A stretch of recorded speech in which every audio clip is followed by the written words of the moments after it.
scores for the three. She's just taking over. It's her gym right now. Carly Wagner was amazing. Back to Giebert. She'll set up at the top. Opat's going to pop another three, and she has found her shot for their first lead of the night to win the 4A state championship.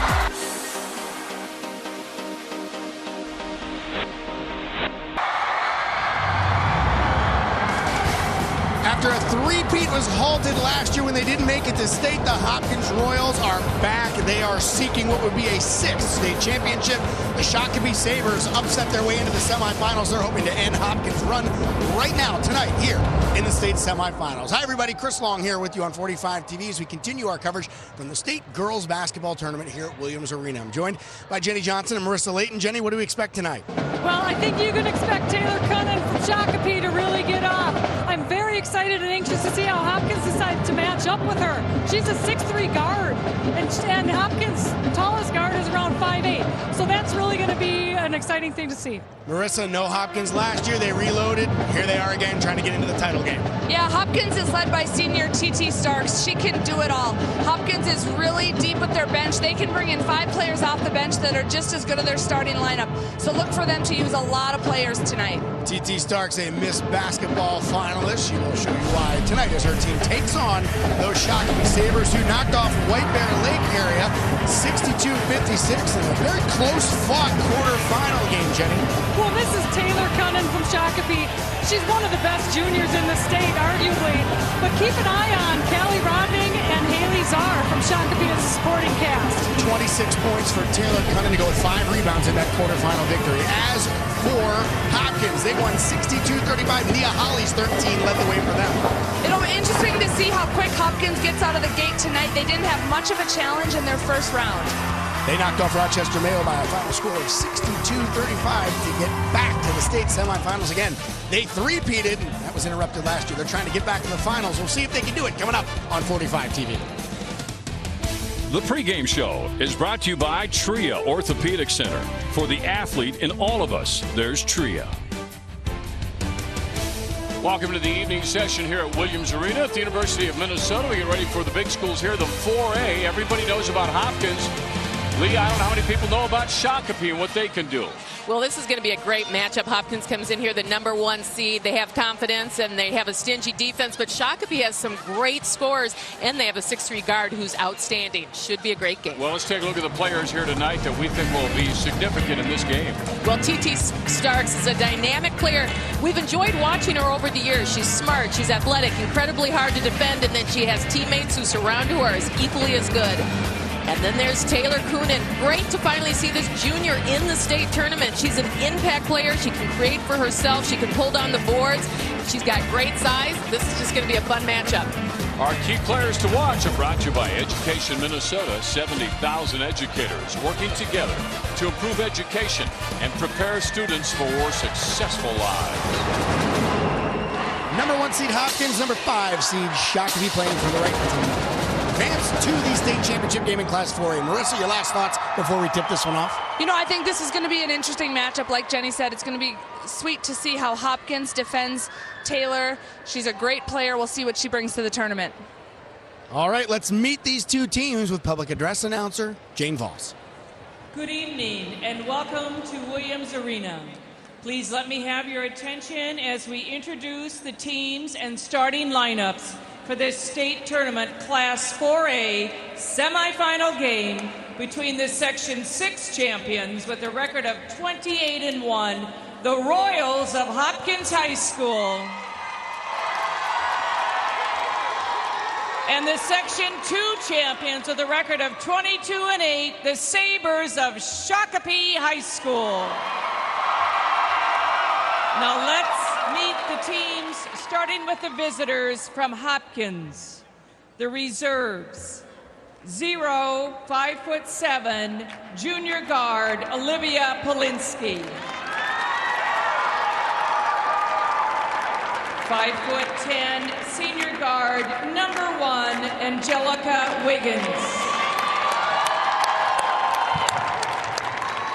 6'2", junior forward, number 10, Liz Bulber. 5'10", sophomore guard, number 11, Hannah Kleiss. At guard at 5'7", junior, number 13, Kasia Wubin.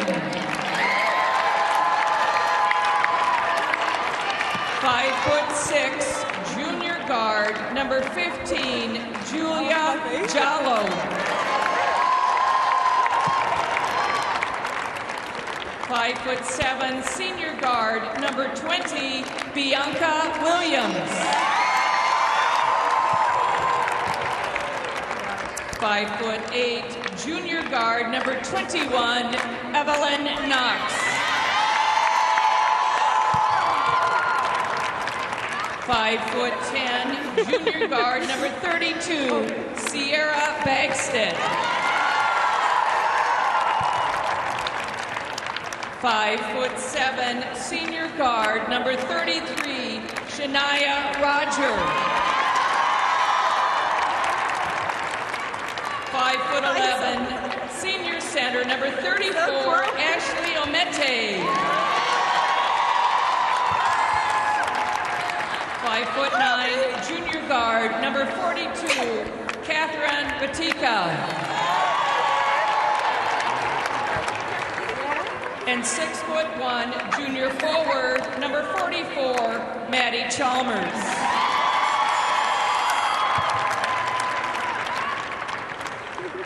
Now let's meet the reserves from Shakopee.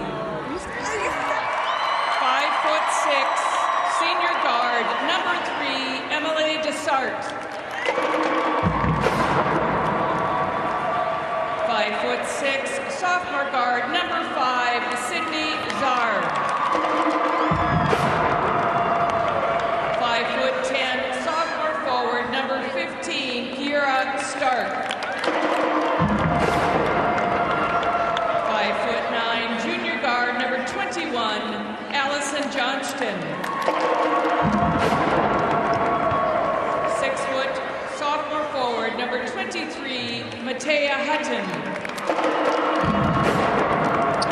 5'8", sophomore guard, number 25, Maddie Steinert.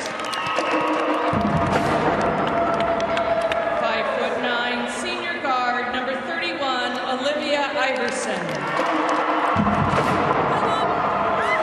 5'9", sophomore forward, number 34, Brittany West. And 5'11", junior center, number 42, Allie Wickman. Now let's meet the starting lineups, which will be introduced alternately, starting with the visitors from Hopkins. 5'7", senior guard, number 3, Mariah Livingston. Also playing guard for the Sabres, 6'2", junior, number 11, Taylor Coonan.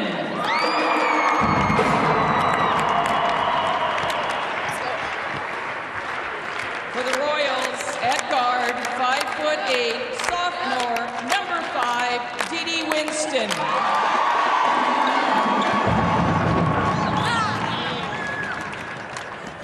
And for Shakopee, 5'6", senior guard, number 12, Maggie Jakubiak.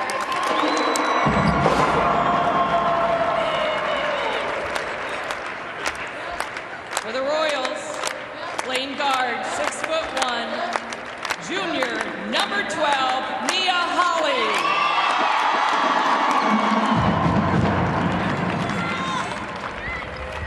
Also playing guard for Shakopee at 5'8", junior, number 20, Annie Rhinesmith.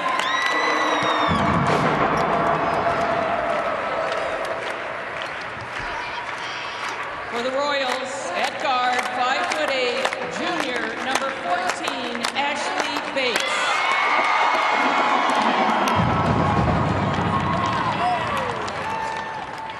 Playing forward for Shakopee at 5'11", junior, number 35, Callie Rodney.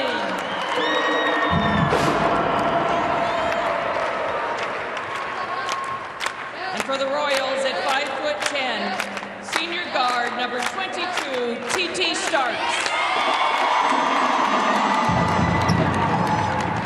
And for the Sabres at forward, 5'10", senior number 41, Haley Czar.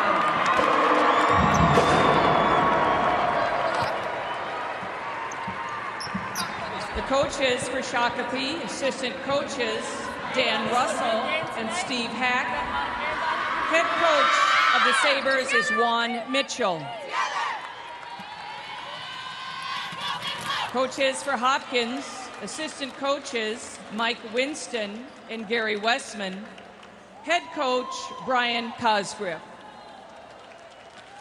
The officials for this semifinal game are Terry Eitner from Detroit Lakes, Robert Crow from St. Paul, and Jim Urzar from Grand Rapids.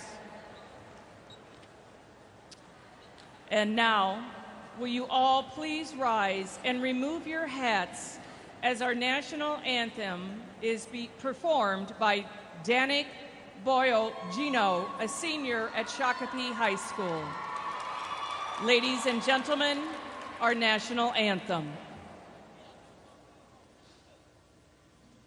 Oh, say, can you see by the dawn's early light what so proudly we held at the twilight's last gleaming, whose broad stripes and bright stars through the perilous fight o'er the ramparts we watched were so gallantly streaming, and the rockets red blue, the bombs bursting in hell, gave proof through the night that our flag was still there.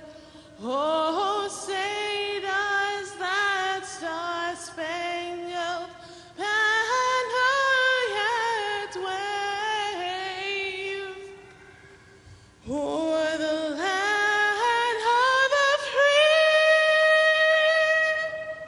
and the home of the brave. Thank you, Danik Boyle Gino from Shakopee with the national anthem here as we get ready to start our game tonight. The starting lineups being brought to you by American Workshop. Learn, build, create. So good buzz in the building here, Leah, as we get set to go tonight with this one. Yeah, I think people are really excited to see this game, kind of the anticipation of seeing the Shakopee team go up against Hopkins. You know, Shakopee looking for their first title. Hopkins has 5 of them. But this is a really dynamic, good Shakopee team, so I'm looking forward to it. Let's check out tonight's game plan, brought to you by the Coalition for a Secure Energy Future. Power you can depend on. Learn more at secureenergyfuture.org. Hopkins needs to do what they do best, turn you over and utilize their speed, make it a track meet. And for Shakopee, offensive rebounding leads to second chance points. That's what's going to need to happen in this game.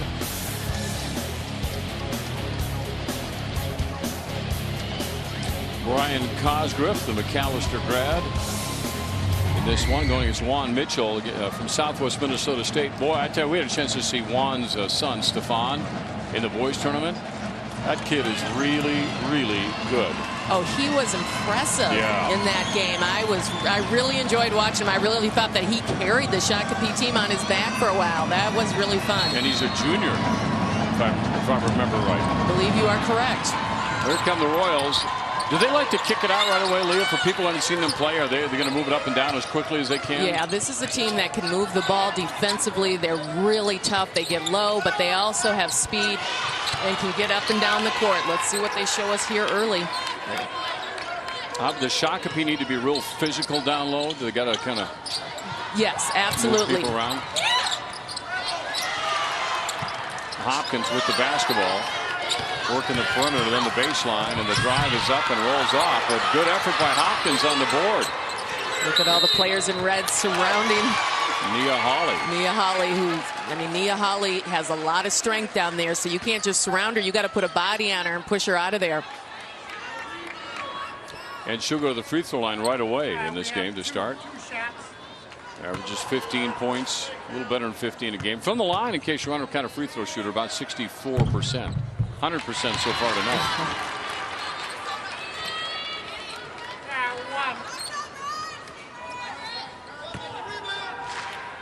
These two teams played earlier in the year. They did, and Hopkins came out on top. But as I understand it, it was a pretty good game throughout to the last 3 or 4 minutes. Taylor Coonan off to Maggie Shakopee back, and then they'll just kind of work it around here. Haley Czar and stolen. Ashley Bates, and then she tries to feed it off, and she loses the ball. But it will remain Hopkins basketball. And that's what the Royals do best. They turn you over. They make you question your passes. They make you think about what you want to do. Shakopee basketball. Everybody stay down the end of the court till they hear that call. They're going to have to get the ball in. Wow.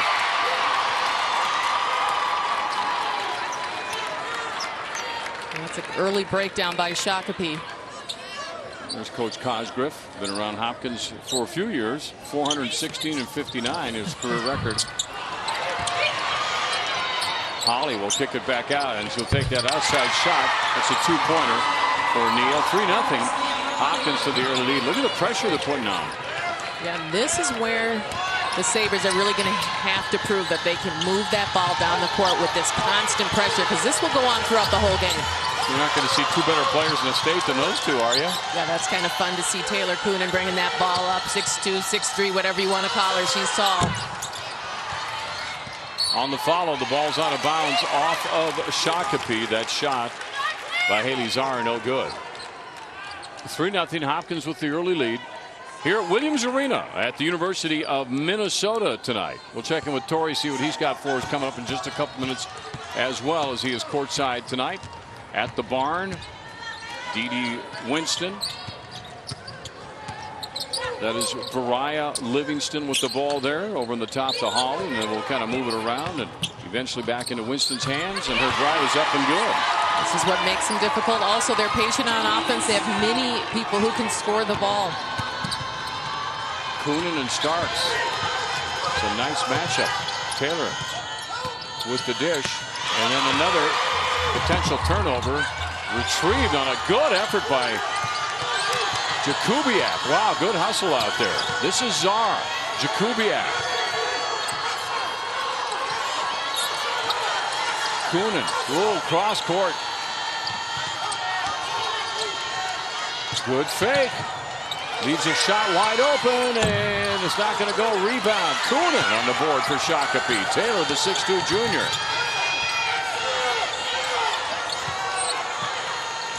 Alley-oop underneath. And that is just good physicality down there that time by Callie Rodney. And that's just how difficult it is to score against the Royals. You see how hard the Sabres are working there. They're moving the ball. It looks good, but it's difficult. You got to pass the ball quick so you can get a quick opening to take your shot. Rodney trying to get Shakopee on the board here in this game with her first point tonight. She averages 12 an evening. Nothing there. She's an all-conference basketball player, going to play lacrosse for Shakopee this year. Lacrosse becoming more and more popular in high school. I'm told she's a great golfer, too. She can do it all. Well, it's everything you like, Leah. It's a well-rounded athlete. Yeah, I'm a big believer in that. Play as many sports as you can in high school. On the board now. 5-1. Winston, the sophomore, will dribble up and try to set up that Hopkins high-powered offense. They can score a lot of points. Holly going to muscle her way to the basket. And the board hauled down by Shakopee. But look at that hustle by Hopkins. You get a rebound and you're not out of the woods, are you? You got heads up. They're going to come right after you. They did. Timeout on the court. 14:58 to go early on in this one. The first half is brought to you by Chevrolet. Visit ChevyDealer.com for more information. Great atmosphere here at Williams Arena. Hopkins out to the early lead, and they're back in familiar territory after a one-year hiatus from the state tournament. Brian Cosgriff has led this team here 9 times, is 22-3 at the tournament, including 5 titles. For all of his accomplishments, he will be inducted into the Minnesota Girls Basketball Hall of Fame in April, and I talked to him. He said it's been an honor, but more importantly for this community, parents, kids, and administration, they've all been such a huge part of it. He got the call in January, and Davey had no idea. It made him a little bit emotional because he had no idea. It means a lot to him. Well, the numbers speak for themselves, as we were talking about earlier. My goodness, he has been an unbelievable run over there at Hopkins. Yeah, it's really a remarkable record, and he's just well liked by the students and the teachers and his peers, and just congratulations to him and all that he's done over there, and that's a lot. Ball be brought up by Winston, and moving around a little bit like Hopkins likes to do, and right off the free throw line they'll make that pass to the breaking guard, and a fall called underneath. Definitely going to be a physical game on both sides of the ball. Both sides willing to take the ball to the basket. That's Mariah Livingston that you're looking at right there. And the senior lines up that first shot, and that rolls off the rim. So far, Hopkins 1 of 3. Shakopee 1 of 2. They were the Lake Conference champs. St. Olaf Holiday Hoops Classic. They won that one. Hopkins Early Bird Thanksgiving champs. Win their section. So a plethora of them, missing both there. Coonan going to push that ball down and knocked out of her hands from behind by Ashley Bates. Closed captioning is brought to you by Touchstone Energy. Together we save. And that's the one thing that Shakopee is going to have to figure out, is how are they going to get that ball up the court, and can they dribble it? Can Coonan just push it down court, or does she have to pass it up to her teammates? Guarded by Starks. Now working the perimeter. Rodney gets it back out on the top. That's Emily Dessart in there. Look at the pressure. Ryan Smith. And Starks up. They tried to go to the top of her. She was ready for it. Played it quite well. Holly dishes it. And now Starks underneath, and she's going to be fouled. So far, this game is getting not much of a rhythm with a lot of whistles down there, and that's because, as you mentioned, it's going to be that kind of physical game. Yeah, it really is, and you're going to see it on both sides because Hopkins plays such a physical brand of defense, and Shakopee is just going to need to be strong and scrappy and do whatever they can do to get rebounds. So I think we're going to have some fouls in this one. That was T.T. Starks, her first point. She'll average 13 a game.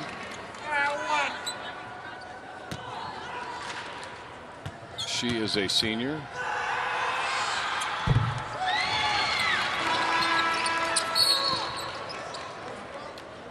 And now a substitution. Going out will be Livingston, and coming in is Wubin. Kaja Wubin comes into the game for Hopkins. Full court pressure applied by Hopkins. Will they do that the whole game? They will do that the whole game, and so that's why you need to figure out early how you're getting that ball down. It worked this time just to push it up court by Ryan Smith. Dessart. That's Coonan. Starts on her. Dessart going to work it around. That's Ryan Smith right there. Back out to Coonan off a pick, and the quick release is perfect for 3. And that's big that Coonan does that, because as you can see, Hopkins has the Sabres offense pushed back so far on the perimeter. It's just hard for them to step into the lane at all. Turnover on the Royals. 7-4. Hopkins with the early lead. That's the first field goal made by Shakopee. They've only attempted 3 so far, and look at how far into the game we are already. Yeah, that speaks to the defense of the Royals, and they really are having a hard time finding open looks. Coonan, see if they put the trap on. She's wise enough to get rid of her forehand, and right back to her. There's the trap now, and oftentimes when that third player and pick that pass off. Almost did that time, but the drive to the hoop here by Matea Hutton. There's a foul. Out of the South Suburban Conference come the Sabres. There's Juan Mitchell's squad this year so far, and we've got some athletes. Taylor, actually, she's going to the University of North Carolina. Yeah, that's pretty impressive, and she's got big numbers. She really is the top recruit coming out of Minnesota right now. Hutton's free throw will not go. The 6-foot sophomore will try one more time. Substitutions coming in. Ryan Smith will go out. And in the game is Jakubiak.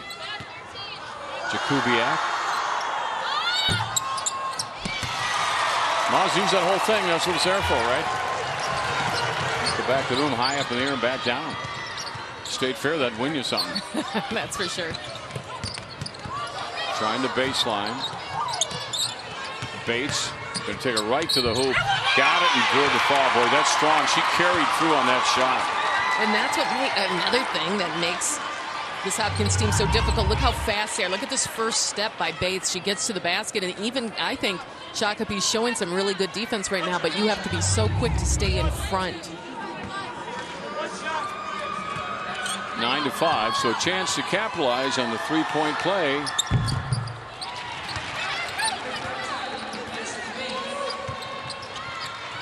And Bates does it.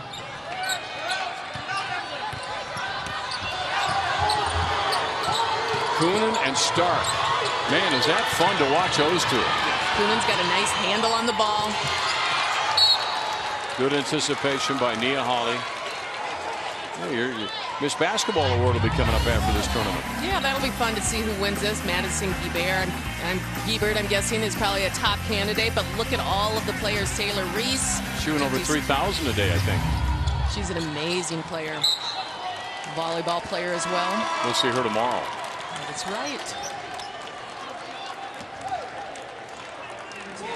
Well, again, 10-5, 12:36. This game's just a little slow in developing here so far. As TT Starks will go down and take a break. And coming in will be Evelyn Knox. A little give and go to Evelyn down underneath, or I take that back to Wubin. Either way, there's another whistle stopping play.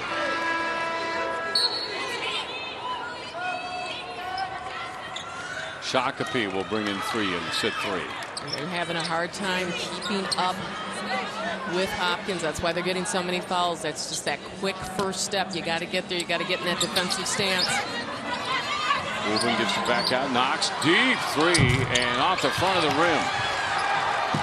Sabres with it. Board by Czar.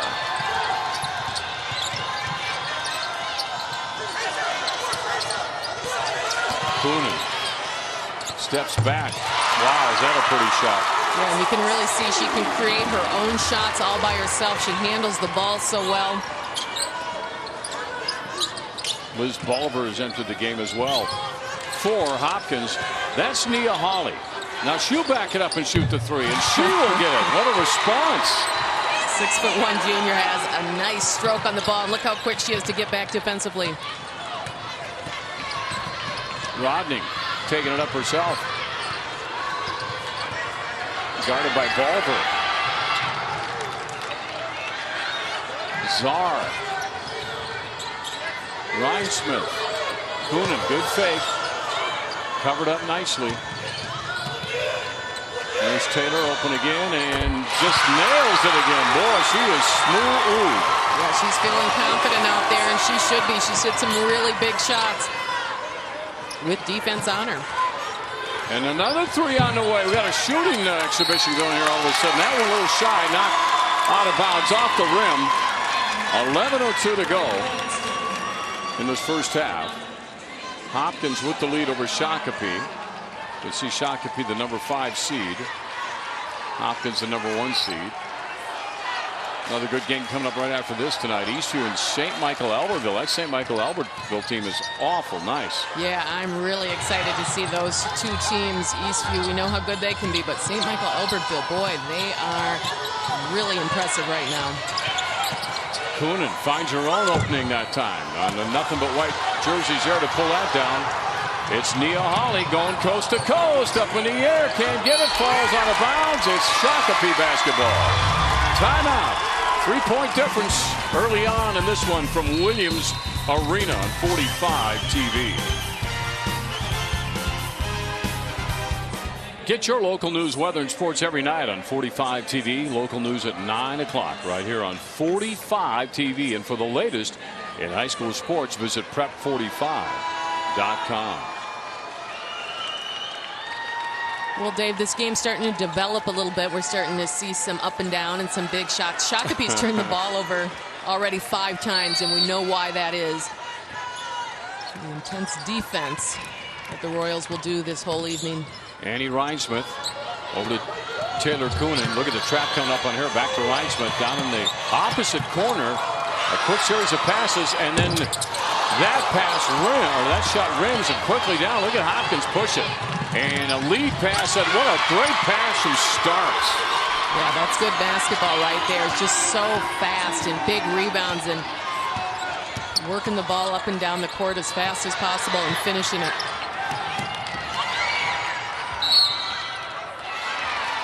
That's out of bounds, but it went off Shakopee.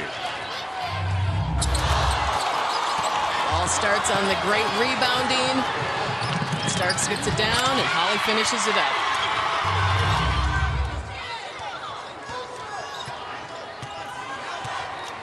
That's Evelyn Knox. And that's Livingston. Back over to T.T. Starks, and now the long 3 on the way, and that one is good. Evelyn Knox.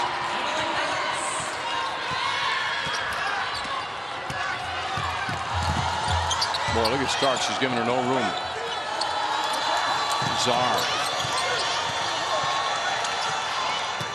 To Sydney Czar. Starks and Coonan. Sydney Czar. And the ball picked off again. Here comes Hopkins. Lead pass. And Holly catches up to the ball. Wow. I didn't know Nia Holly could get down the court that fast to get that. That was impressive. That's good when you know you just fire down the floor and somebody probably is going to be there. There's a push. That'll be on Livingston.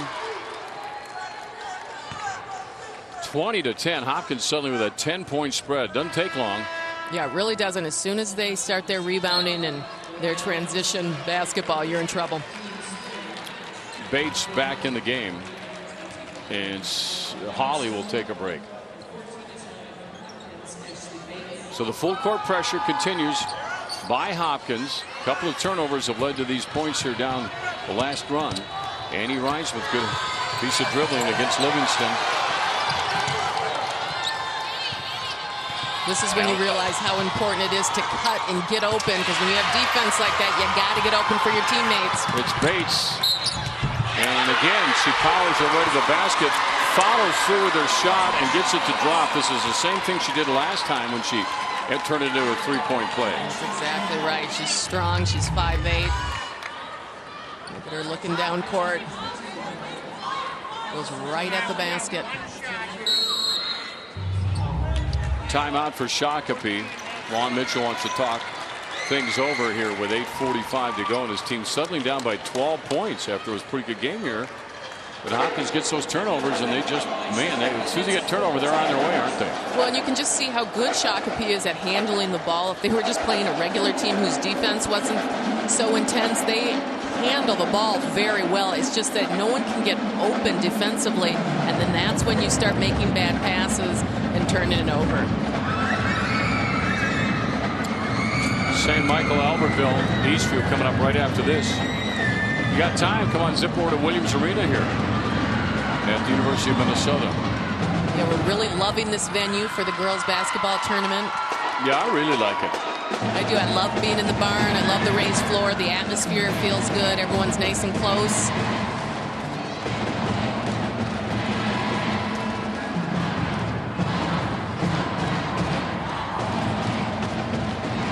Shakopee Sabres came in here off of a victory over White Bear Lake 62-56.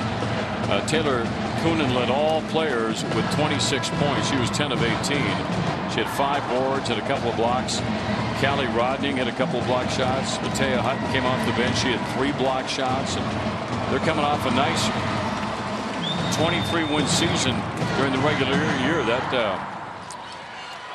They're good in the South Suburban, of course, now too, and that's where the defending champs came out of last year. The current defending champs, of course, Eastfield. Yeah, I mean, you can just see by looking at them, they're a big, physical, strong team. You can see they have basketball smarts, well coached.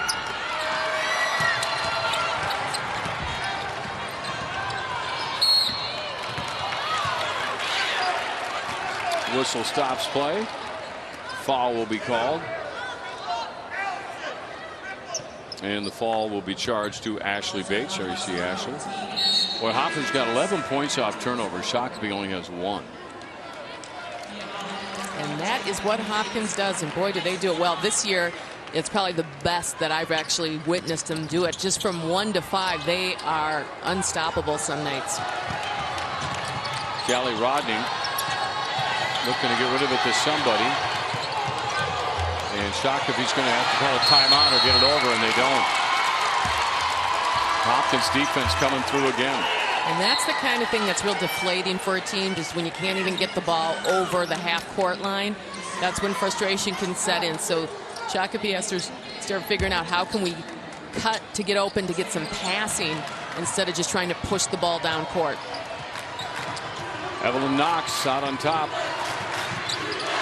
That's TT Starks back in the game. The left-handed layup is up and in. I'm always impressed by the way she gets to the basket. And boy, is it quick. And boy, do they put the pressure out. They got Liz Bulver. She's a 6'2 junior. Right after the made shot, she's over there guarding the inbound pass. This is an 11-0 run right now for Hopkins. Oh, what a fake by Coonan. Moves it in. She's already got 10 in the game. Holly, she's 6'1" inside. Starks has got room to work. Got it and draws a foul. Wow. I mean, it takes so much to stop them because they're fast, they have quick first steps, and then they're physical. And when they take the ball to the basket, you got to get low. If you're not in a good defensive stance, you're out.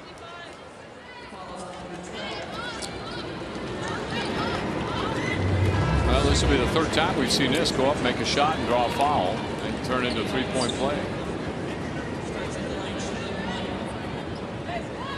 7:45 left. One shot, one. Starks, who's a 64% free throw shooter, is 3 for 3 tonight.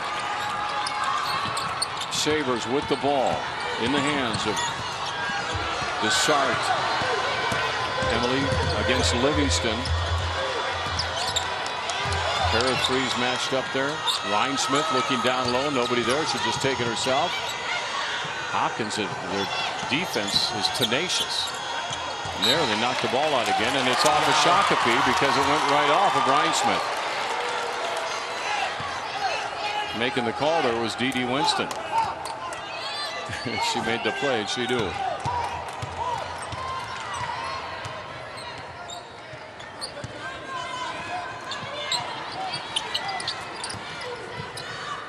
Royals waiting to attack. Ball hauled down by Matea Hutton. Now they have Matea alone underneath the basket, and she took the shot. Lloyd, when she put that dribble down. Oh my, way to avoid the charge. Wow, I thought that was going to be a collision here at midcourt. Wow. And not only voids it, Livingston ends up with a basket.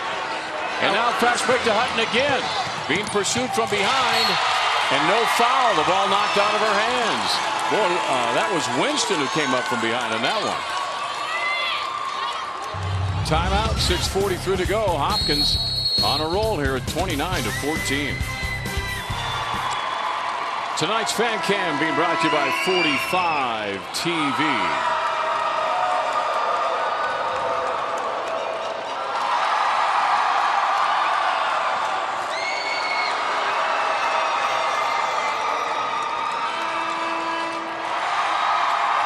This final day of winter. Everybody's excited. Spring starts here now, and away we go. I can't really tell what's going on with some of the outfits. The color coordination. Do you wear a headband? Do you wear... Hey, and that reminds me, look at Shakopee at that shot. They all had this is the first team I think I've seen with the same shoe. You're right. Isn't it? Everybody's got the same shoe. We had a great shot from our crew in the last game. They shot one down along the lane, and you couldn't tell who played for who. The shoes were all so different. Here Shakopee is uniform. You don't see that very often anymore. A little bit old school.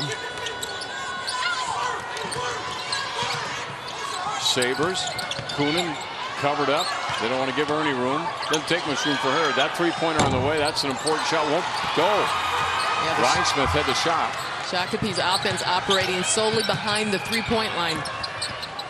Turnover and jump ball. Possession arrow goes to the Sabres. South Suburban Conference, man, they have brought home some big school state championships this year. Apple Valley just did in wrestling. Lakeville North, we saw that in boys hockey here in 45. Apple Valley, we watched that in boys basketball. 3 of the 4 semifinalists in boys basketball from the South Suburban. So they're on a nice little streak in that conference. They certainly are.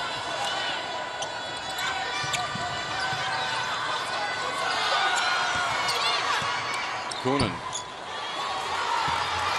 Only white jerseys underneath that basket on that missed shot. Starks, if he wants closer than that.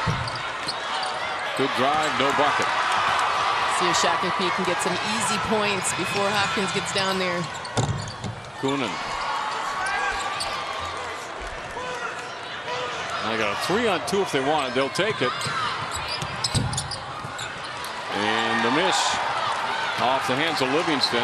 Here's Coonan. She'll push it up. A couple of sharp passes. Hutton off her hands and saving it. Nice effort. Got it back out to Rodning, and now kicked around a little more. You really could see that is the key for Shakopee. If they can get out and transition a little bit and get some easy baskets before Hopkins gets set.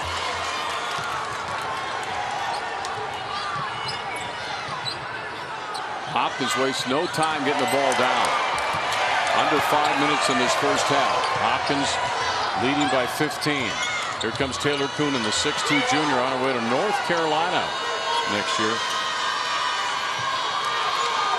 There was reports that she had a little bit of a tender ankle coming into the state tournament. You certainly wouldn't know. Nice move. Strong to the basket. That's exactly what they need right there, and that's Rodning. That is exactly what they need. Nice, strong move by the 5'11 junior. Callie Rodning gets the ball, kind of dumps down right into the lane. Looks like Hopkins getting a little bit tired. And you got to take advantage of anything you can with this Hopkins team. Only 3 players have scored for Shakopee. All starters have scored for Hopkins.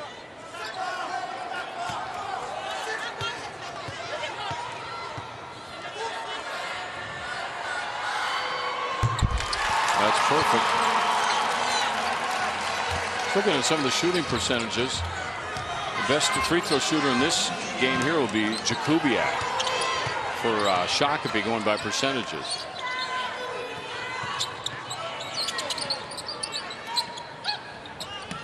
Royals, they love going to that basket strong. Watch that right on the baseline. And then the foul, and it did not drop, but going to the free throw line will be Kasha Wubin. Yeah, this Hopkins team has so much depth. That's to me what is so startling about them is it's not just a couple people. And typical girls basketball team, you're going to see 2 or 3 people who can be really strong, fast, tall, big, or whatever. But this is a full squad, at least for sure the starting 5, and then a couple deep past that.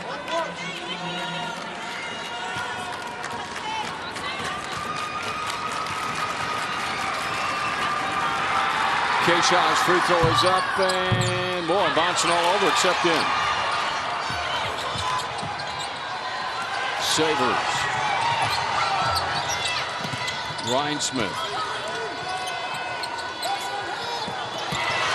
And another steal. This is Liz Bulver, the 6'2 junior, stepping up front to steal that one. That's her right there. Then they'll move it around the horn, deep into the corner.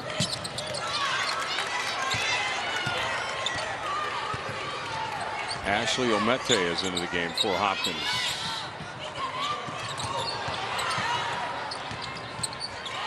Knocked loose momentarily. Livingston right back at it now. A foul on the Sabres. 3:31. In the first part of that, Shakopee was doing a nice job of just playing straight up defense, getting the hands in the passing lanes. And it ends up with a foul.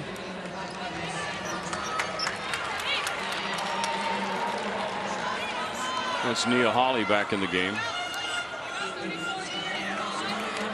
Ryan Smith will go out for Shakopee.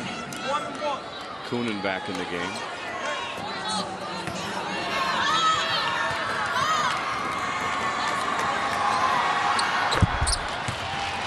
So Livingston will get another one. And we saw the first game today was a 15-point lead at halftime, and that turned into a good game at the end, Leah. So. Yep, as we all know, basketball is a game of runs, so we know Shakopee could be back in this thing. Timeout. Hopkins 31, Shakopee 17. Hopkins' defense has been special like it usually is. Nia Hawley is a big part of that. She's quick. She can grab your passes. She can take a big shot on you. And she finishes at the basket. All-around player.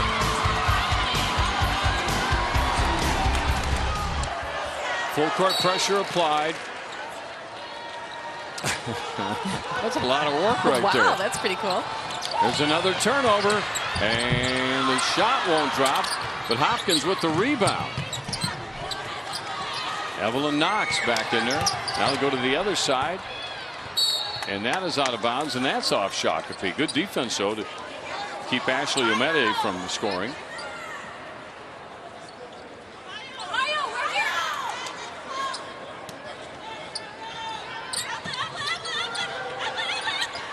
And on the turnover, Shakopee has it.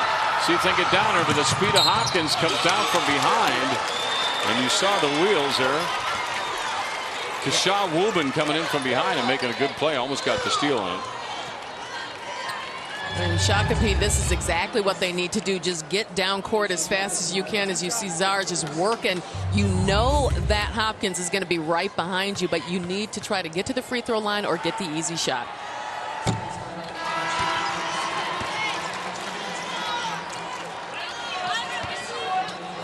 All the laughs are on 45 TV. Life's much more fun in the middle. Watch your favorite everyday family 5 nights a week. The middle is on 5 nights a week at 5 and 5:30 on 45 TV.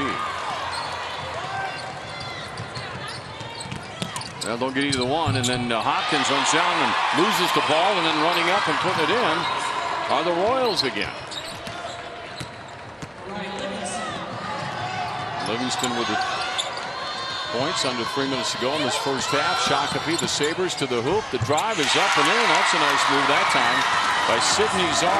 Yeah, I like the fact that she's not the least bit intimidated, Czar, to go down low and take it all the way in. Finishes very well. Well, that was a long distance dialed three right there. That's what they need to do. Finish strong. Hutton. Ball's out of bounds. It's Hopkins' ball. Boy, they had everything they wanted there. See, I'd like to see Shakopee pass through this pressure a little bit more, because when they do that, they're getting down court and they're getting some open looks. Good look at Coach Mitchell. 9 years. And now a turnover and going to go back the other way.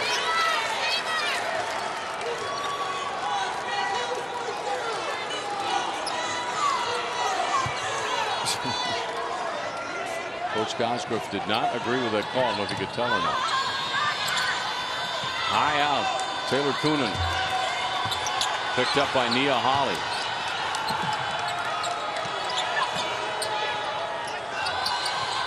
Haley Czar.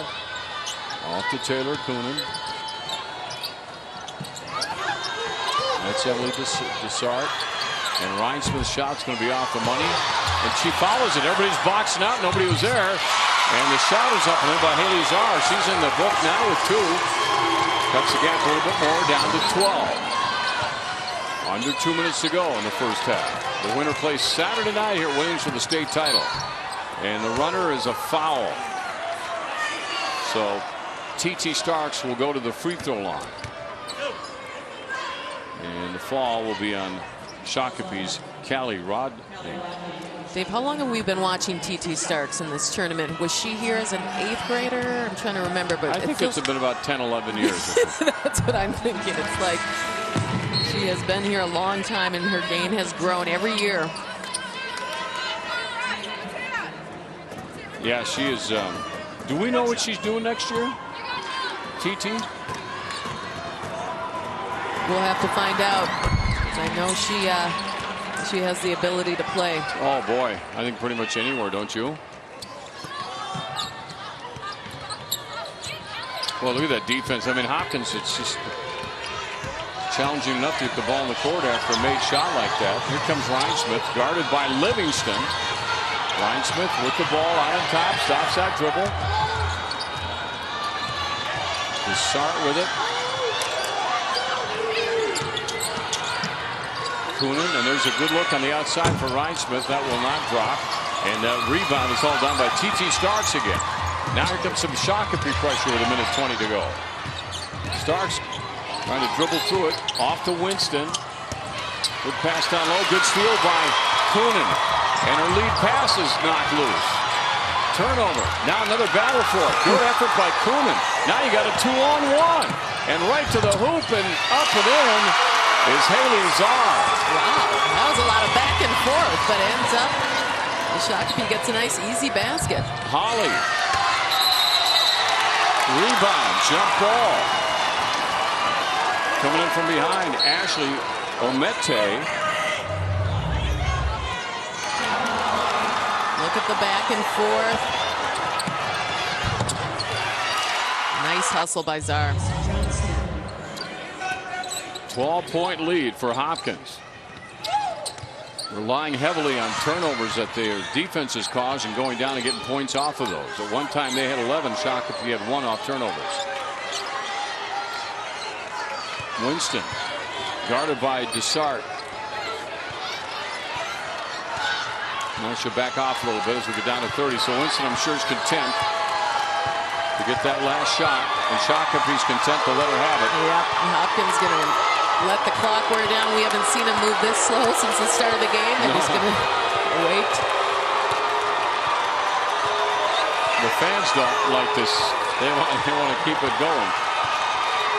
Let's see where she starts to move up. She's at 10, 9, 8, 7, 6. There she goes.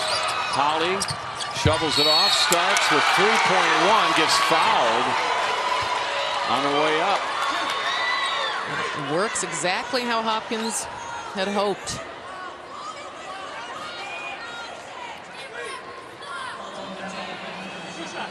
Nine points in the game for TT, but there you see her numbers from the free throw line. Pretty impressive, and she just keeps that perfect streak intact. Increases her team's lead now to 13 with 3.1 seconds.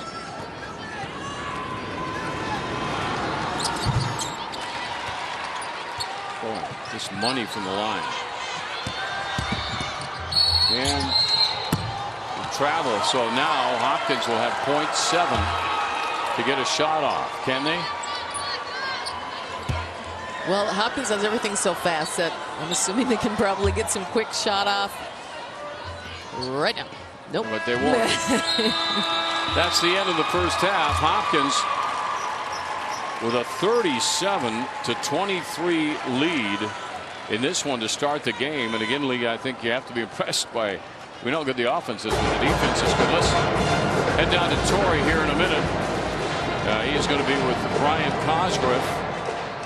And Torrey, take it away. Thank you, Dave. Coach, you really, well, the number one key you told me before the game was to stop Coonan. That's awfully hard to do, but you guys have done a real nice job defensively, especially on everybody else. What's been working for you from your standpoint? Well, I think right now we're transitioning the ball fairly well. I think both teams are playing really hard. We're doing a pretty good job of limiting to one shot, but we still have room for improvement. What will you talk to the kids about in the locker room coming out here for the second half? Any adjustments that need to be made? Well, I think we got to play every possession like it's our last. And, you know, the fact of the matter is we want to get to more than the 50-50 balls that we've been getting to. And then, you know, keep playing D, keep trying to stop her. She's an amazing player, but, you know, we're going to do the best we can.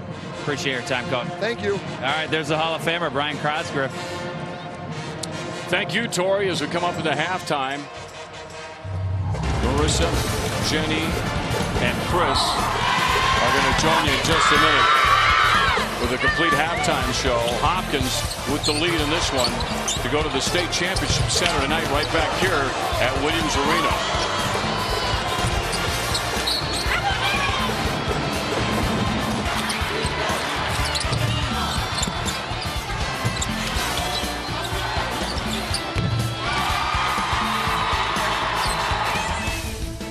Halftime is brought to you by Minnesota's corn farmers, feeding the world, protecting the land. Hopkins up 14 on Shakopee at 37-23 here in the first of our two Class 4A semifinals tonight at Williams Arena, here for you live on Channel 4. Chris Long here above Williams Arena, joined now by Pat Barrett from the Girls Basketball Coaches Association. Pat, I understand the Coaches Association is pushing for a consolation bracket along with the boys tournament. Why is that, and what has to happen for that to occur? If you go back in history, we had consolation for a long time, and it went away when we went to 4 classes. I think anyone who's been to the state tournament in the prior format would have said it felt much more like a tournament experience. We have a generation now raised in traveling ball, AAU ball, and they're used to multiple games in a tournament. I believe we'd have a lot better attendance if people knew they were coming here for at least 2 days instead of 1. There's a groundswell to promote the 64-team seeded bracket, or some variation of a seeded bracket in the larger class in 4A, both in boys and girls. Can you kind of explain a little bit how that might work, and is the Coaches Association in favor of it? We are the driving force behind it. We're down to 8 true outstate schools of the 64. I don't think we're fielding 8 legitimate sections. And I think one of the stumbling blocks is philosophically, it goes against from the full state tournament thought. But if you look at it the way the NCAA does now, they're very regional in the way they build their March Madness. Ours would be the same thing, where it would build from the outside in 4 regions, and then it would come down to more of a seeded best chance of the best teams getting here. These are both things that people are on both sides of, but in terms of helping to generate a revenue stream, both for the high school league and the Coaches Association, it seems like those are 2 things that might help. Is that also an issue, that creation of a little more of a revenue stream? I think for our standpoint, we definitely want to create more interest and more revenue. They're in a difficult place now with football being outside for 2 years. They lose a great deal of revenue, I think, with the dome not being available. I think both of these pieces would help generate more interest for basketball, both boys and girls. And, you know, it goes against philosophically where they're at right now, but they've got consolation in a number of sports, and we think it would help in our sport. All right, Pat Barrett with the Girls Basketball Coaches Association does a ton of work to promote the game in this state. Thanks for your time. Thank you, Chris. Appreciate it, Pat. We'll be back with more halftime festivities here. The first 2 4A semifinals. Hopkins leading Shakopee 37-23 here on 45 TV. Hopkins leading Shakopee 37-23 here at halftime of the first of our 2 Class 4A semifinals. Chris Long rejoined now by Jenny Johnson and Marissa Lee. Jenny, your thoughts on what was a Hopkins-dominated first half? It was. Hopkins just really played a lot of pressure defense. Shakopee's really having to work hard every single possession. Then when they turn the ball over, Hopkins gets an easy 2. Marissa, we both talked about the pace of this game so far. Also part of what's favoring Hopkins, I think. Yeah, you know, I think this pace is favoring Hopkins. We talked about their bench strength at the beginning of the game, and I think that's really playing a key role. Shakopee subs out their starting 5. Hopkins brings in another 5 that's just as strong as their starting lineup. It's one thing to run a team offensively, but Hopkins also can do it to you defensively. Look at some of these examples. They were just smothering early on, Marissa. Shakopee just could not get things started early on in the first half.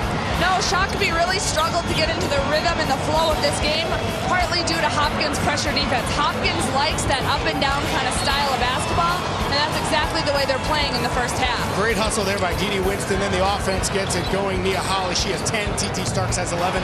They are diverse. Yeah, they definitely are. I think that's one of their strong points, is that from 1 through 5, anyone on their team could score. Jenny, what have you seen from Taylor Coonan? She's doing her best to keep her team in this. Well, she's having to work so hard just to get open. I'd like to see Shakopee set more on-the-ball screens for her to try to free her up so she doesn't have to create everything on her own. 10 points, 5 rebounds from Coonan on a 4 of 9 shooting half. These statistics brought to you by Minnesota corn farmers, feeding the world, protecting the land. Marissa, anything statistically to sort out here? You know, clearly the points off turnovers. Hopkins scoring 15 points, Shakopee just 5, and then getting to the free throw line. Clearly Hopkins is dribble penetrating, attacking the basket, 11 for 16 from the free throw line. Sorry, Marissa, if you're in the locker room, Jenny, and you're talking to Shakopee, what can you tell them? Because it seemed like anything they did, except for when they got real hot shooting, didn't work. Well, I think Shakopee needs to just take a deep breath, get some control on offense, and really look to ball fake and be a little bit stronger in their passing game. Can Hopkins do anything better than they did in the first half? You know, Hopkins isn't really playing their best basketball. They're aggressive, they're getting up and down the floor, they're forcing turnovers, but I've seen Hopkins score way more points and force even more turnovers. So it'll be interesting to see what happens in the second half. Hopkins had their three-peat interrupted last year when they did not make the state tournament, knocked out in sectionals by Eden Prairie, but they're trying to get right back to the state championship. We'll see if they can do it in the second half against Shakopee, coming up on 45 TV. I think we have some state tourney selfies in progress here. Having fun in the stands here at Williams Arena. Just a great atmosphere for the state girls basketball tournament here at Williams for the second year in a row. Hopkins leading Shakopee 37. There's that selfie. Oh, that's a good one. 37-23 as we get set to tip off the second half. Marissa, does Hopkins try to slow things down here? I mean, they push the pace and it worked, but you try to limit possessions and keep Shakopee out of it or keep on going? If I know Hopkins as well as I think I do, they're going to come out guns blazing. They're going to push the pace, take control of this game in the first 2 minutes of the second half. So I mentioned Hopkins trying to get back to the championship game. Of course, Eastview are our defending champions. They stopped that. Well, they didn't stop it. They filled the void with Hopkins not making it to state, winning that championship last year. Who knows? Hopkins wins this game. We'll see Eastview in our second game tonight. So might just see a battle of the teams that have won all 4 of the prior state championship games. Let's go down to Torrey Holt with Shakopee coach Juan Mitchell. Thank you, Chris. Coach, this might be the first time a lot of people on TV are getting to see Taylor Coonan, and what a fantastic player she is. How do you get her some help here in the second half of this game? Well, I think the whole team needs to set more screens. We can kind of just look in and wait for something to happen. We have to get each other open. Hopkins quick and fast, so we got to do it together. This team has been so good all season long. How do you expect them to rebound here with a little adversity in their face against this very good Hopkins team? Well, I mean, we talk about competing, so we'll compete. Hopkins is a good team, but you got to win the first 4 minutes before the media timeout, and we'll see what happens. Appreciate your time. Yeah, thank you. There's Juan Mitchell.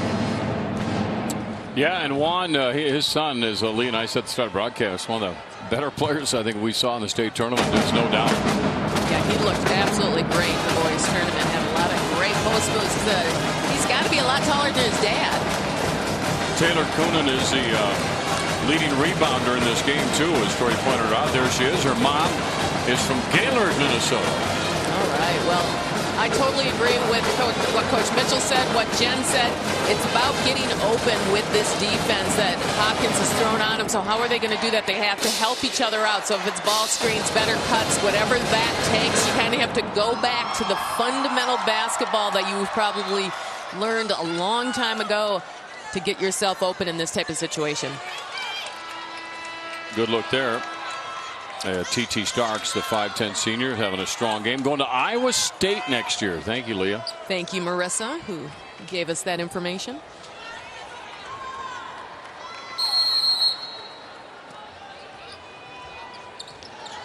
(37-23), half number 2 on the way, and a trap right on Coonan as soon as she touches the ball, and she gets it right back.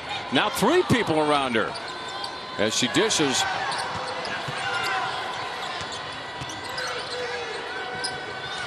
That outside shot will not go for Haley Czar, and that one hurt.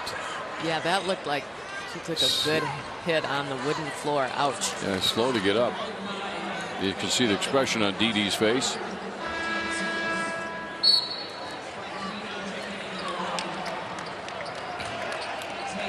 Is he going to stay in there? Yeah, she doesn't want to get out, but let's see how she gets up and down the court. Couple of dribbles, you probably forget about it, right? Well, these young ladies, all of them on the court, are extremely tough. Inside power move. I don't know how you stop Nia Holly. She just gets in there and she's going to get in there one way or another. Yeah, it is difficult to stop her. She is so physically strong and she has so many great moves around the basket. This is Coonan now. A little bit of traffic and going to throw it away. And again, credit T.T. Starks and her teammates for putting on the defense that they're putting on right now. Yeah, and that's the first time I've actually seen a little frustration on the face of Coonan. She's just trying to get the ball to her teammate and can't find any openings. Hopkins with the lead in the ball here as we start half number 2, and the 3-pointer on the way, and that one will be pulled down by Maggie Jakubiak trying to get it down in a hurry, and again, just with Hopkins, you got to be so careful what your passes. Coonan picks it up. She'll take it herself, draws the foul, and they're not going to count the shot, but there will be a foul, and that'll be on Variah Livingston. Well, I like what Shakopee did right there. They pushed the ball down court by passing the ball, and then Coonan went quickly to the basket.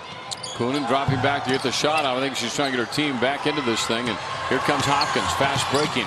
The dish, the foul, and Winston's shot falls off of the rim, but she will go to the free throw line to shoot 2 in the first half. Our score was 37-23. So far, only 2 points in this second half, but now with a chance to add onto that is Dee Winston, 5'8" sophomore, by the way.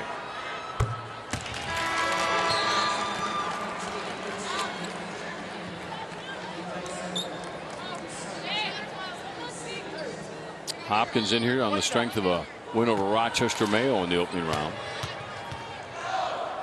Winston trying for 2, and she got them both.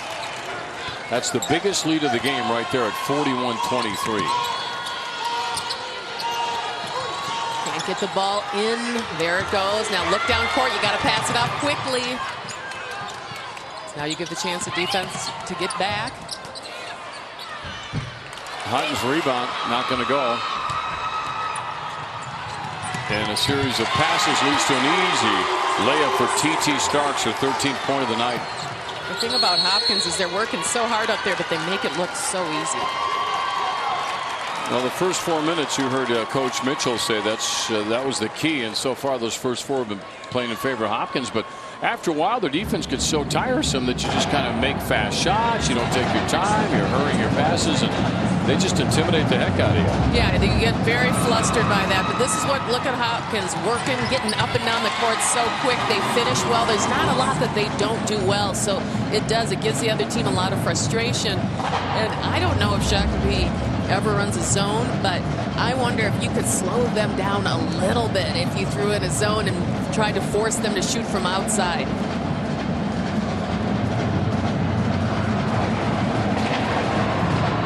Hopkins band going at it. Shakopee's band is here. The band kids, man, do they get their money's worth when they come out to these things? Yeah, they have a good time. Yeah. Really fun to watch him. Brian Cosgrove with his group having a conversation. His team is playing pretty darn well so far. And then Shakopee trying to get in this thing. Hopkins has been on a tear since early in the game. They're hard to corral, and now with his 20-point lead all of a sudden, and still a ton of time out on the clock.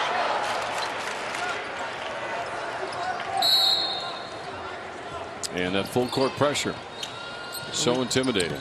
It really is, and it really gets you thinking, how am I going to do this? And it gets you flustered, but you just got to get over that half-court line. There you go. And watch that trap. You can see him laying weight. Go to the ball. Picked off. Hopkins defense coming through. This is Livingston. But the follow is up and in by Bates. Yeah, Hopkins has the ability to take advantage of any little mistake you make, which means if you don't cut right to the ball, if you don't make a great pass, they will take advantage of it. Jakubiak. Coonan. Cross court, wide open look this time for Shakopee, and they get their own rebound. Yeah, that's big for Shakopee. If they can get some offensive rebounds. I like that shot they took. It was just open. It just didn't sink. Coonan driving, and she is fouled on the way in by TT Starks. Her first foul of the night.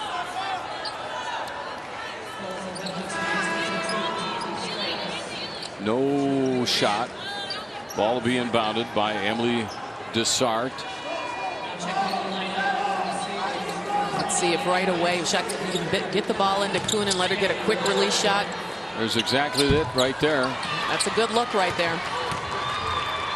Quick down goal was that. She just sliced it through the defense and up for the layup, and a bucket is Livingston off a great pass. Again, delivered perfectly right through everybody. Man, did she have some great down court vision on that one. Yeah, I mean, look at, they just run the court so well. Fantastic pass. And what they do so well is getting the three-point play. They finish, then they get to the free throw line. Starks doing it all over the court, rebounding, scoring, assists, and a three-point play by Variah Livingston. She has 9 points in the game, and here's Conan and Starks going against each other. Desart trying to go down the middle again. The ball almost turned over to Hopkins. They stepped out of bounds. So Shakopee underneath their own basket will try inbound the basketball here and get some points on the board. They have not scored in the second half. Last Shakopee field goal was about a minute left in the first half.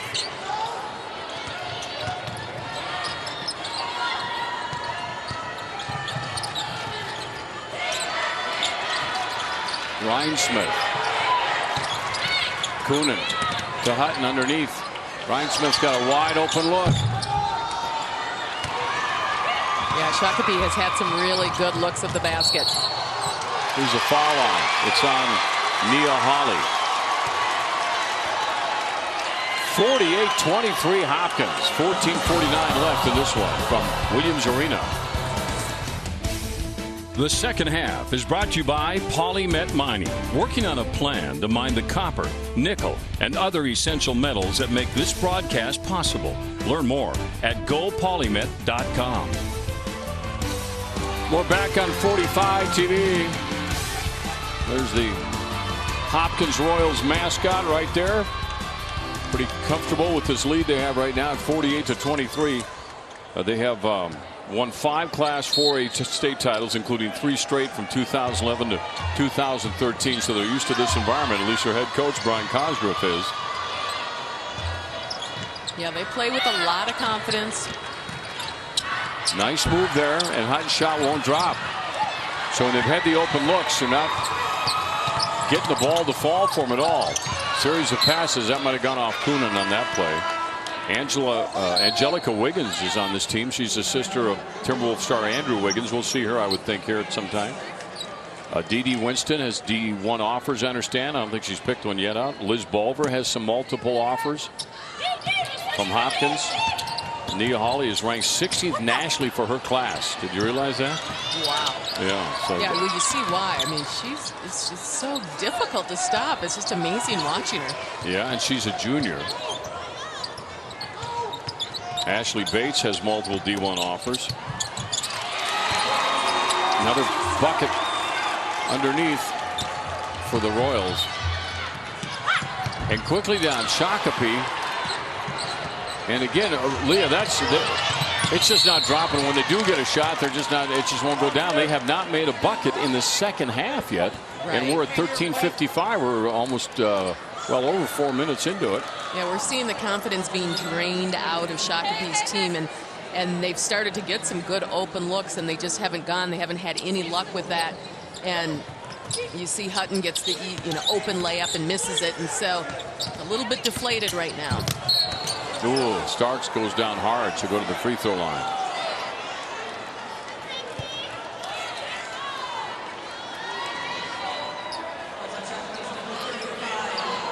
Bianca Williams on this Hopkins team. We haven't seen Bianca yet, but her brother Marcus Williams is with the New York Jets now. Talented family. TT Starks has scored her 1,000th career point this season. 3rd leading scorer in Hopkins history. That's her at the free throw line. She's committed to playing at Iowa State.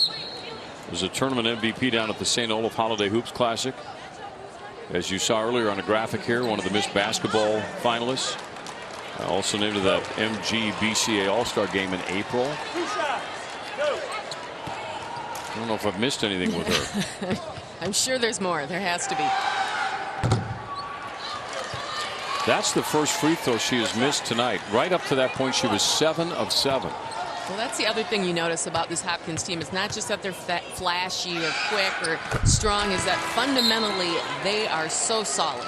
And it's the free throw line, and it's their cuts to the basket, and their stance defensively. 51-23. Real domination here, and now you have a turnover on the press. Does Hopkins ever pull off that full court press? Pull it off. At some point, will they will bring they it take back? it? I gotcha. This is what they do. I don't know that they feel the need to take it off at any time. Rebound and another foul on Shakopee. Got the 4A All-State team we were talking about this earlier. You take a look at some of the players. And this is Class 4A. TT Starks and Holly showing us what they can do, and it's fun to see Taylor Coonan here. She really, I thought in the first half, really showed some of her skills. You can see that she's a fantastic player. Wubin's free throw will not go. This will be her third effort at the free throw line. Still looking for that first one. She's a junior as well for Hopkins.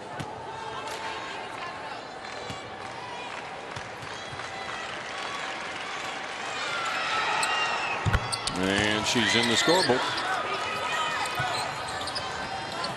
52-23. Royals with the lead. Sabres with the ball. Another turnover. This is Bates.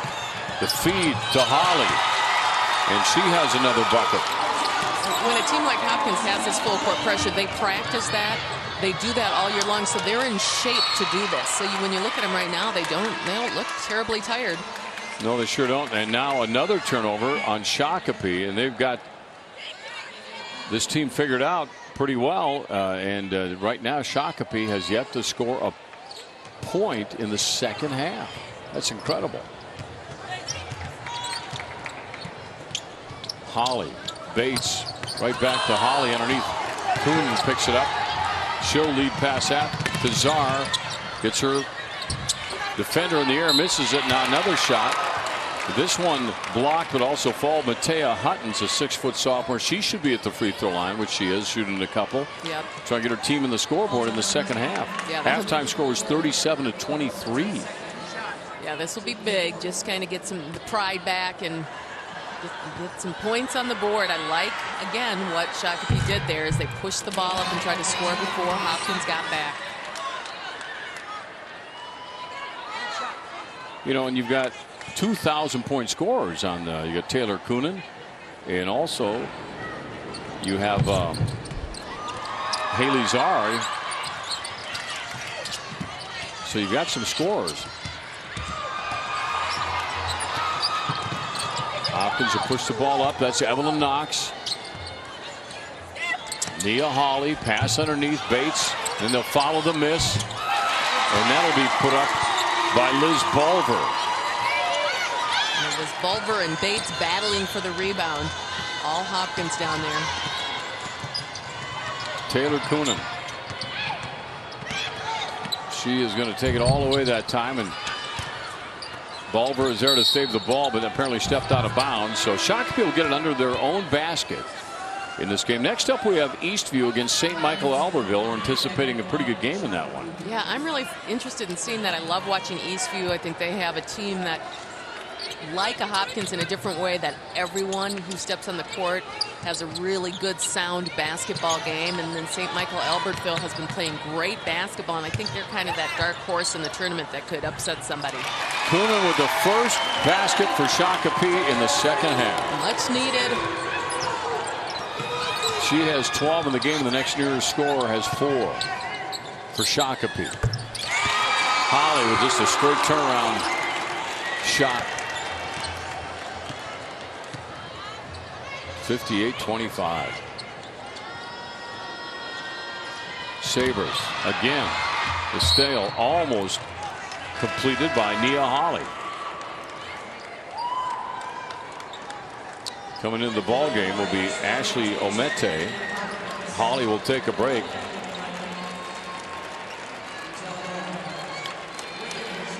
Annie Rhinesmith, the junior, will inbound the ball for Shakopee, and Taylor Coonan is the one that will take the ball and dribble up. Guarded by Wubin. Winston. And that three-pointer up by Haley Czar is not going to go. Look at Hopkins. I mean, right down. Oh, my. Right down into near, that was scary, right near the rails down there. Yeah, that is a little bit nerve-wracking when you're playing on the elevated court. And look how fast they're getting down court. And she gets her hand on the ball, tries to hit it off the Shakopee player. I mean, that is a tremendous amount of hustle. Travel on Hopkins. A rare turnover here so far for Hopkins. In the first half, I think they may have had 5. So now in the total, they have 10 in the game.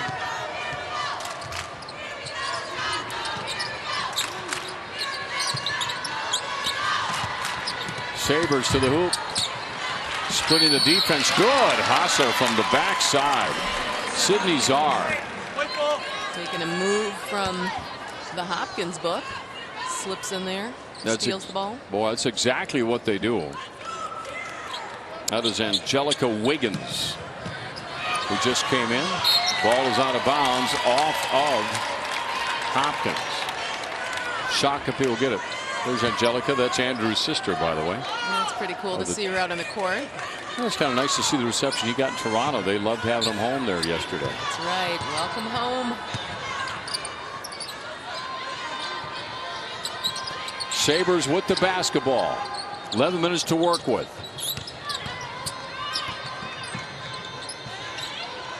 And the ball is picked up by Czar. She sees an opening to the basket. Rubin has the rebound. She's going to push it down court. She'll keep it herself. She can coast to coast with it. And a foul called. And that'll be on Shakopee, and that'll be 2 shots coming up.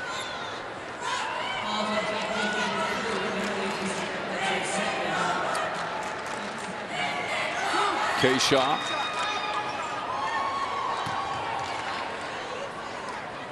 Averages 4.5 a game. She has 1 here tonight, 1 of 3 from the stripe for the Royals. They defeated Shakopee earlier this year, 73-55. But that game apparently was relatively close, we're told, till the Rubin trying to increase the lead, and she does. And there's a timeout on the court. 59-25. Hopkins with the lead in the state 4A semifinal. Tonight's game summary brought to you by the University of Minnesota Crookston. Go to uofmcrookston.edu. Well, it's been all Hopkins since the very start of this game, and Starks and Hawley came out strong, but it's really been the points off turnovers, and that's from their tremendous defense. And Shakopee, it's good to see Kunin, what she can do on the court. She's been overwhelmed from the defense out there, but you can clearly see she is an incredible athlete. Rodney, 4 points, 3 boards. 59-25. And look at this, no pressure this time for Shakopee. First time tonight we've seen that. There it is. Now let's see how the Sabres respond to this and see if they can hit some open shots. Kunin the spin move. Rebound, Hopkins. Bulver headed.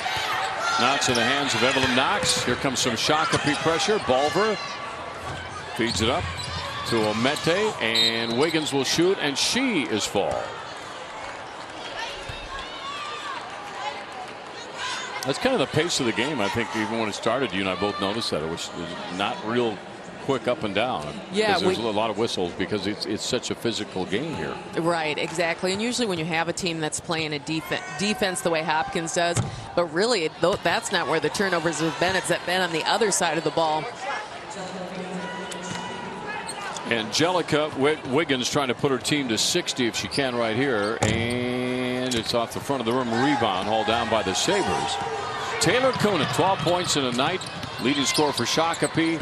That runner won't go again for Czar. Good defense though. Good defensive effort by Sydney Czar for her 4th point of the night. And I like the excitement that Czar brought to that Sydney. She's still into this game, working hard. Boy, 8 minutes and only 2 field goals in the second half for Shakopee. What does that tell you about the Royal defense? Yeah, it's amazing, and that's frustrating and difficult for a team to deal with. Let's see what they do here. Hutton all the way down. Knocked out of bounds off of Hopkins. Shakopee's ball underneath their own basket.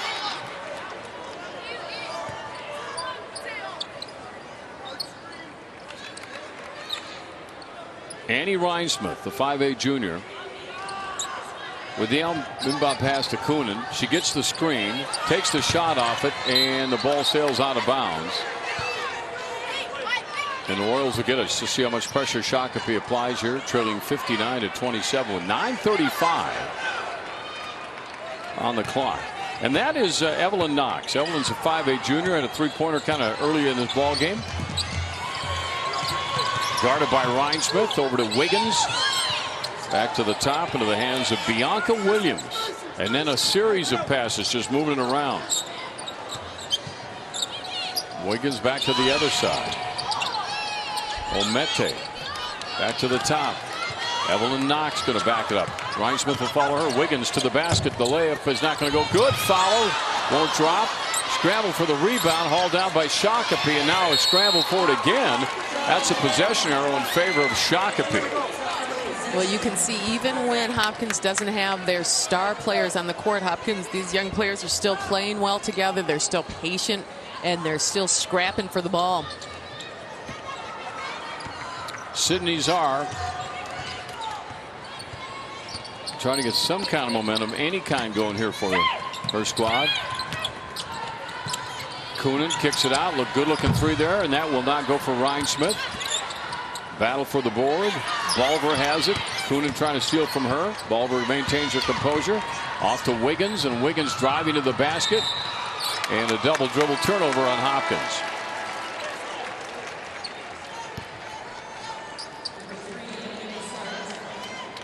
Back into the game, Jakubiak for Shakopee, and also Dishard comes in. Wiggins will take a break.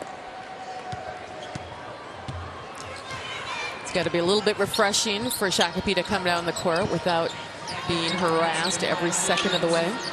Haley Czar to the basket. Nothing there. She will try to penetrate. That's rejected by Bulver. Nice block, and here comes Hopkins again. You're right. Doesn't matter who's in there. They're going to push it up and see if they can get that layup right away. Yeah, they really have a nice court sense. You can see once they start moving down the court, they're just looking for their teammates to see who's up ahead. And a travel there.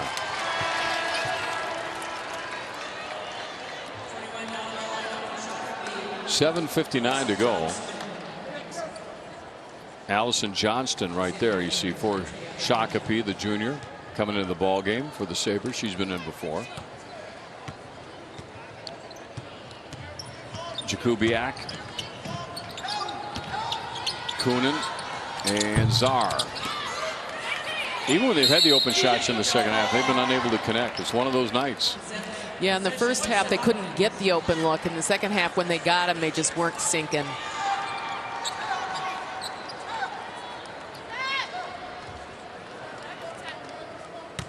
Hopkins ball again. Here comes D.D. Winston. And she's a sophomore, by the way, so she's got a couple more years left over there for the Royals. This is great experience for the sophomore, playing in a big game. And look at that shot. The left-handed runner by Winston. Once she got fouled, she just kept that motion going and made sure she got rid of it. Another piece on this Hopkins group is that they're just very steady. You know, you don't see a lot of emotions from them. Everyone seems very supportive of one another. And they're dynamite at the free throw line. At least tonight they are. Not missing too many there. And because of the score right now, that 35-point differential with the time left in the game, we have gone to running time. Let's bring that up on the screen. Great graphics here. Mercy rule, running time. And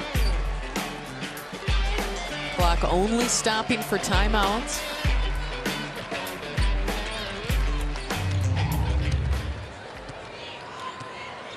Down to 7 minutes. Royals with the ball. Doing everything right almost. Not too many mistakes here. To the basket and a foul. And that's on Shakopee, and that's 2 shots coming up. You see the clock ticking there. Bianca Williams. As earlier, brother Marcus, great football player. And now with the New York Jets, and that is no good. One more time for Bianca.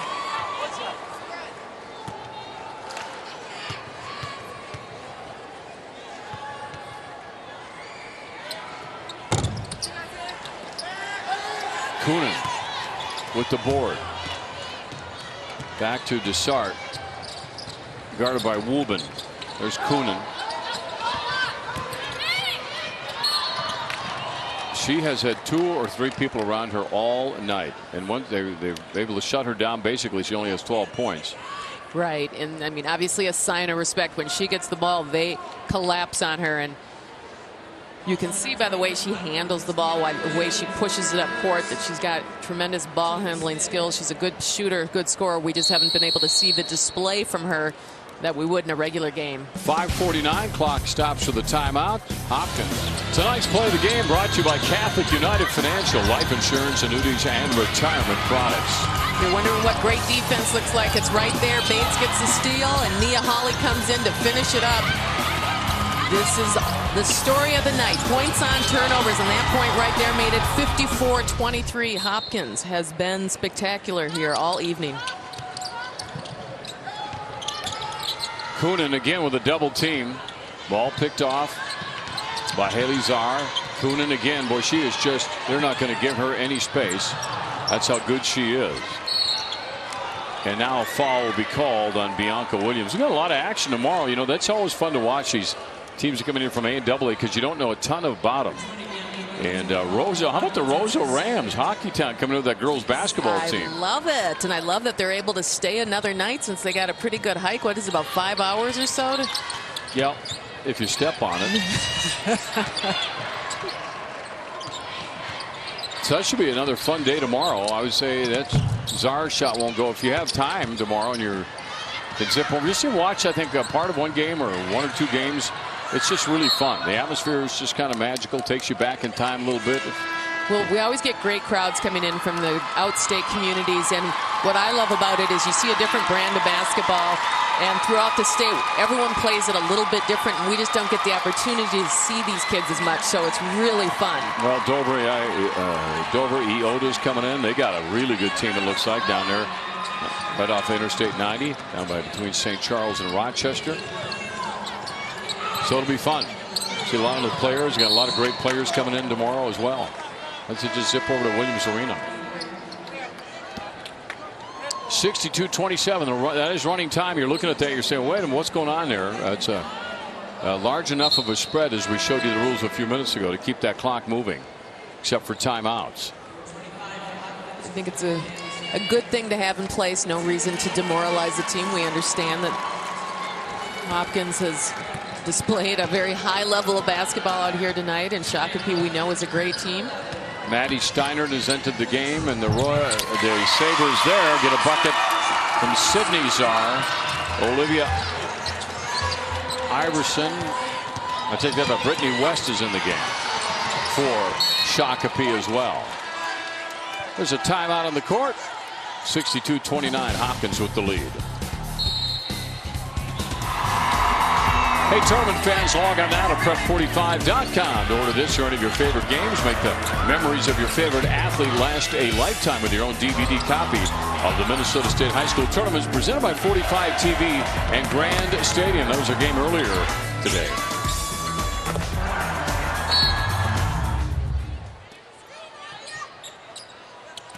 Hopkins with the inbound pass. Sierra Bagstad's shot is blocked. Czar off to Steinert. That's Steinert right there. Dishing it over to Brittany West. And Czar's long three-pointer. Not going to go. Rebound hauled down by Hopkins.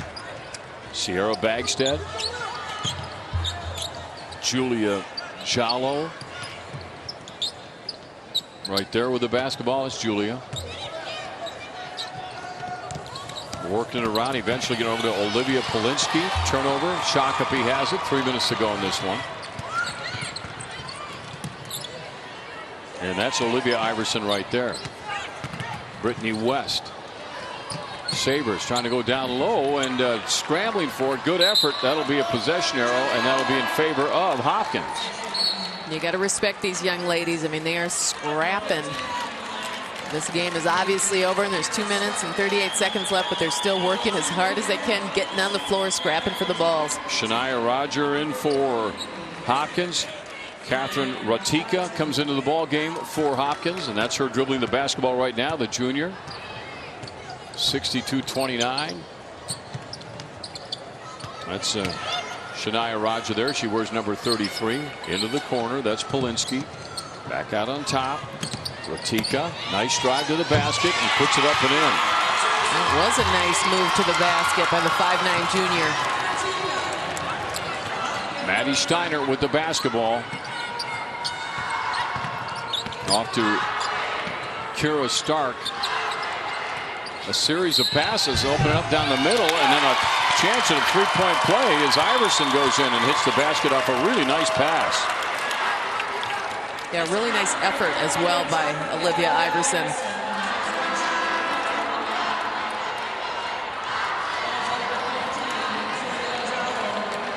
Into the ball game will be Hannah Kleist for Hopkins. Sierra Bagstead down that low post. And Olivia's three-point play is complete. Coming up on the final minute of this one. Kleist will bring the ball down. Guarded by Steiner. Tried that wing. Back out on top in the hands of Polinsky. Knocked loose. Good scramble. Good defensive play. And still battling for the basketball. What a nice effort by Brittany West to make sure that Shakopee got that basketball back. And I'm sure Coach Mitchell appreciates this effort right now from the squad that's in there. 48 seconds ago, I'm sure he's disappointed, but what a run they had this year. Yeah, just to be here is such a huge deal, and it took a lot of hard work. This is nothing a lot of teams haven't seen with this Hopkins team this year. Stark gets the second one. Hopkins with the basketball, getting ready to celebrate a semifinal victory here. 64-33 right now. And another scramble for the basketball. I'll tell you, nobody's giving up, are they? That's neat to see. Possession arrow in favor of Shakopee. And the clock is going to run down, and that's it. Back to the state championship game. Hopkins. Final score 64-33 over Shakopee. This Hopkins team was everything that they were built to be. They were aggressive, they were fast, they had great defense, they worked together, they were well coached, they were fundamentally strong. Check out our player of the game, brought to you by Education Minnesota. 70,000 educators working together to improve education and prepare students for successful lives. We talked about her at the start of the broadcast. We've talked about her for 5 years. Number 22, TT Starks, was huge. 16 points, 5 boards. She did it all out there. Led her team to the championship game. Boy, did she ever. Now it's either going to be Eastview or St. Michael Albertville. That's the game that's coming up next year in just a few minutes on 45 TV. But we're going to have Tori, as soon as he gets a chance, he will grab the players. And I think either of those teams would be really interesting matchups with Hopkins. We know that Eastview and Hopkins split during the season, so that would be very intriguing, and so would St. Michael Albertville. All right, Tori's down on the court, I believe, with TT Starks. I am, and she had a big game, 16 points in the game, but your defensive effort on Taylor Coonan was probably the most important thing you did in the game today. Tell me about drawing a task like that against such a great player. I knew coming into the game that she's a real good player. So, I mean, I knew she was going to score, but I just needed to do my best. And that's what the team needed from me, and I think I did that pretty good. You did. Fabulous job. A 30-plus point win as well. This seems like a team on a mission. How much has that fueled your fire, missing last year and getting back here and an opportunity to win another state title? I think everybody thinks about it every day.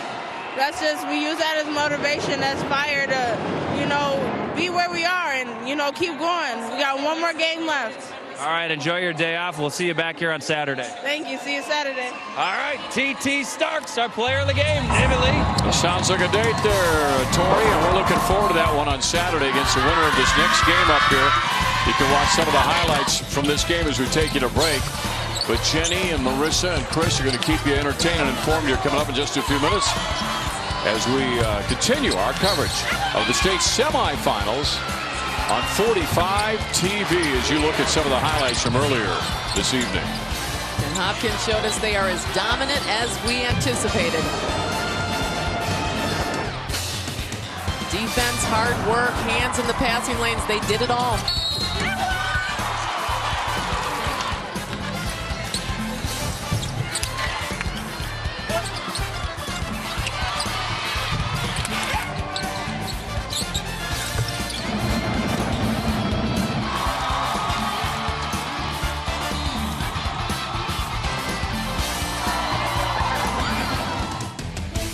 Today's postgame show is brought to you by Education Minnesota.